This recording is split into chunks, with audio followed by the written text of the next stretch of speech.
Desire Consciousness by Jerome A. Anderson, read by Dave Marsland of Cardiff Theosophical Society. Desire Consciousness. The consciousness of desire is the natural sequence of sensuous perception. When one sees a beautiful thing, for example, one desires to be like it, to be the same as it. This feeling one's dimly awakened reason attempts to satisfy by the possession of the thing physically.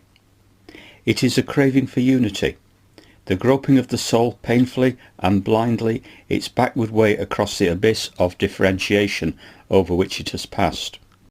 Similarly, those desires whose office is to perpetuate life are at first related solely to that centre of universal life which man feels within his own breast. He is conscious of no selfishness in desiring to live, so long as he has not separated his life from the infinite whole. All desire is at its source pure and divine.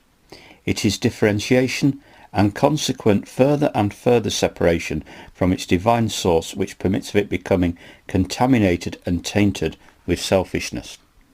The purely divine desire to live thus becomes dulled, and for it is substituted the desire to live regardless of the rights of others, and finally the desire to live at the expense of others, the last and most selfish stage. Yet a man does not necessarily associate thought with any of his desires. Memory and anticipation play a far more important part. One does not say, "I think that I want this thing," but "I want it." Associated with thought through memory and imagination, desire speedily falls under the sway of selfishness, thus acquiring a far higher potency. But it cannot be said to be the offspring of thought. The desires are notoriously strongest when reason and its concomitant will are weakest. When we say that thought precedes desire, we often mean only that memory precedes desire, or that we desire a thing because memory, through the association of ideas or in some other manner, has brought the thing before our minds. Desire is the motivation for action on the part of all manifested life. Like all divine forces, it is entirely impersonal and may be perverted into evil. The devil is but God inverted, as the old saying tells us. In its highest aspect, desire is but another name for compassion. For what is compassion but the desire to aid others?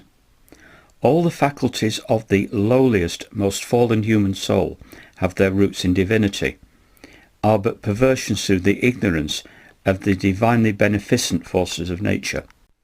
Even the desires that seem and are most selfish are but the efforts of the soul to gain happiness through what seems to be the shortest method, and are due in the first instance entirely to ignorance.